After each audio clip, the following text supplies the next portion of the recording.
Malaysia is quietly staging one of Asia's most impressive economic comebacks. The nation's prime location along crucial shipping lanes and its booming tech sector attracting substantial foreign investment are positioning Malaysia as a formidable economic force in Southeast Asia. Malaysia has been setting new records for the issuance of bonds year after year that generate returns without violating Sharia principles.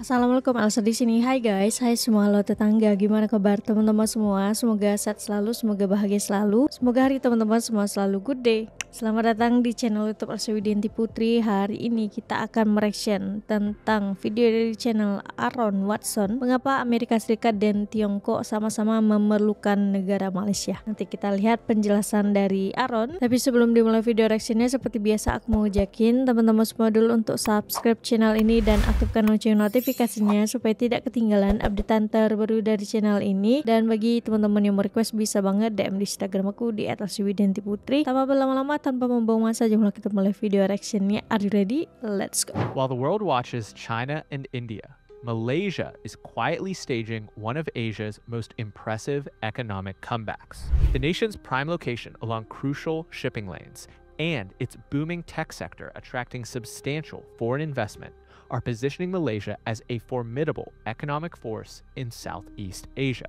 But the competition between the United States and China for regional supremacy is heating up. Can Malaysia win and protect its independence? Malaysia's location has positioned it as a linchpin in global trade, with its control over the Strait of Malacca being the cornerstone of its influence. This narrow waterway sees 80,000 vessels per year, carrying approximately 25% of global trade, making it a vital artery to the world economy. From semiconductors to oil, the strait sees all essential geopolitical goods pass through. Malaysia has actively leveraged its location for economic and diplomatic advantage. It has developed two world-class ports, Port Klang and Tanjung Pelepas, making the country a major transshipment hub. These ports serve as crucial links in international logistics chains, making Malaysia an extremely attractive destination for foreign investment, particularly its tech sector.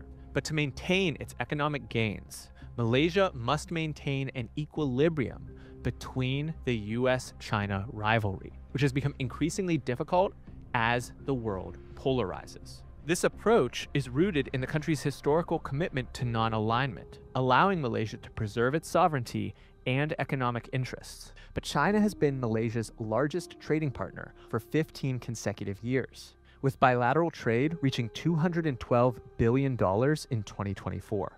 Simultaneously, Malaysia's security ties with the United States remain robust, exemplified by the long-standing bilateral training and consultation group agreement established back in 1984. Prime Minister Anwar Ibrahim has emphasized the need for Malaysia to carefully navigate both relationships.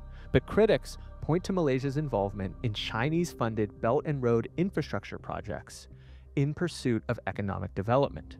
These raise concerns about growing Chinese influence and potential debt traps that have been issues sparking controversy in other BRI countries. Ibrahim and other leaders point to Malaysia's intentionally diversified military partnerships as a counter to that argument. Malaysia has enjoyed security cooperation with the United States since the 90s through numerous exchanges, joint training exercises, and visits, including cooperation in annual exercises. The Malaysian Armed Forces have welcomed visits from American naval vessels and aircraft carriers like the USS John Stennis and the USS Abraham Lincoln in the recent past. The country is also secured through the 5 power defense arrangements with Australia, New Zealand, Singapore, and the UK, creating a multi-layered security architecture. But simultaneously, Malaysia has cautiously expanded military ties with China. Military links began in 1995 and have grown steadily since Malaysian and Chinese defense officials pledged to advance military cooperation in 2011. And it looks like the US may be falling behind China in regional diplomacy. Studies by the RAND Corporation reveal that China's influence in Malaysia exceed America's, placing Malaysia alongside Indonesia, Thailand, and Vietnam as countries where US influence lags. The reality comes into focus as Malaysia tries to navigate Chinese assertive actions in the South China Sea. For now, the Chinese economy is way larger, and Malaysia is going to have to get richer if they want to compete. This is a big deal. Malaysia's economic transformation since gaining independence in 1957 is one of the best stories in the Eastern Hemisphere. Initially dependent on rubber and tin exports for over 90% of the country's revenue, Malaysia has evolved into a hub for advanced industries like semiconductors and artificial intelligence. The manufacturing sector now contributes $280 billion to GDP, while the services sector accounts for nearly 55% of annual GDP growth. This diversification makes the country more resilient to economic shocks and less dependent on a single industry. Technology products, particularly in the semiconductor industry, have replaced rubber and tin as the country's primary exports. And among the forces powering this is talent from abroad. In 2023, Malaysia granted a record-breaking 154,000 expatriate passes, the highest number since 2018. Many of those workers have helped set up Malaysia's technology assembly facilities, which would be considered the lower end of value-add manufacturing. But the Malaysian government has signaled its intention to move up the value chain in semiconductor production, aiming to focus on the front end of manufacturing processes, including water fabrication and photolithography. To support this ambition, Malaysia established a National Semiconductor Strategic Task Force in 2024, highlighting the critical importance to the country's economic future. But their economic transformation extends to the critical minerals sector, an increasingly important part of global tech supply chains and an area of interest in the US-China rivalry. As great power competition shifts from oil to the minerals that are essential for advanced technologies, Malaysia has positioned itself to benefit from friend-shoring initiatives. Developed economies are seeking more secure supply chains for minerals like gallium and germanium, which are essential for high-performance chips used in defense and advanced computing applications. Malaysia has a growing role in processing these critical minerals, which creates economic opportunities and geopolitical leverage. Another growth opportunity is Islamic finance, a sector that's grown by over 500% in the last decade. Malaysia has positioned itself to be at the forefront of a trillion-dollar industry based on Sharia principles, which prohibit interest and speculative activities while focusing on risk-sharing and ethical investments. By 2023, Islamic banks in Malaysia reached $260 billion in total assets, accounting for over 30% of the country's banking assets. The Malaysian government's Islamic Financial Services Act of 2013 provides a robust regulatory framework and sets a global standard for Islamic finance governance. As a result, Malaysia has been setting new records for the issuance of bonds year after year that generate returns without violating Sharia principles. But outside of this success across the whole country, one island is particularly thriving. Penang is a small island occupying just 1,000 square kilometers, but it now contributes nearly 8% of the country's economic output. The region's rise as an unlikely innovation center began in the 1970s when Malaysia sought to diversify its economy beyond commodities. Penang's leaders took a calculated risk by establishing semiconductor plants and actively pursuing foreign investment. This strategic move laid the groundwork for what would become one of Asia's most dynamic tech ecosystems. Initially, they faced significant hurdles, struggling to attract investment due to inadequate infrastructure and a limited skilled workforce. To overcome these challenges, Penang's government invested heavily in modern industrial parks and a robust highway network, while offering tax incentives and streamlined bureaucratic processes.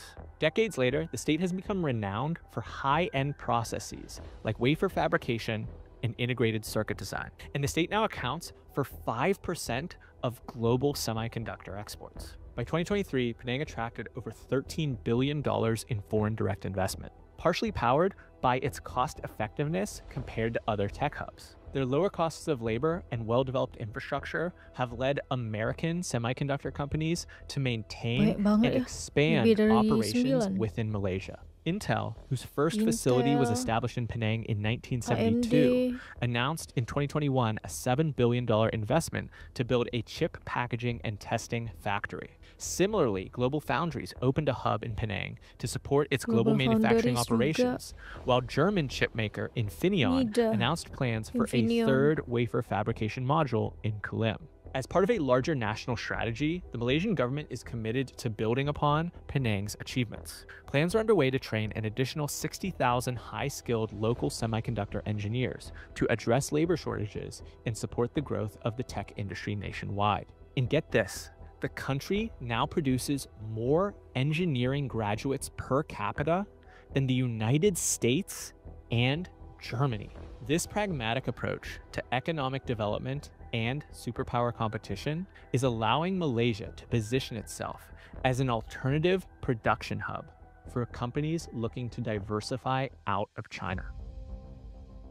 So what's stopping Malaysia from joining the ranks of Asia's other top economies? It's called the middle income trap, a phenomenon where rapidly growing economies stagnate at middle income levels, and it's been plaguing Malaysia for years. Only 9 out of 167 economies have ever successfully escaped this trap in the past 4 decades. Malaysia's total factor productivity growth has lagged behind regional competitors like South Korea and Taiwan, averaging just 0.8% compared to their 1.7% between 1970 and 2010.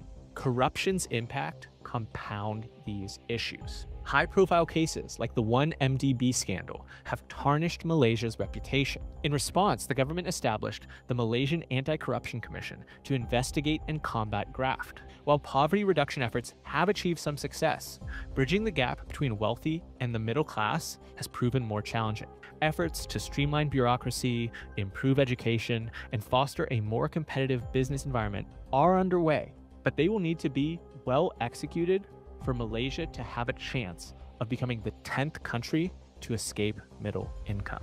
As American and Chinese companies pour billions into Malaysian operations, this nation of 33 million people is demonstrating how mid-sized countries can leverage geopolitical rivalry to their advantage rather than becoming casualties of it.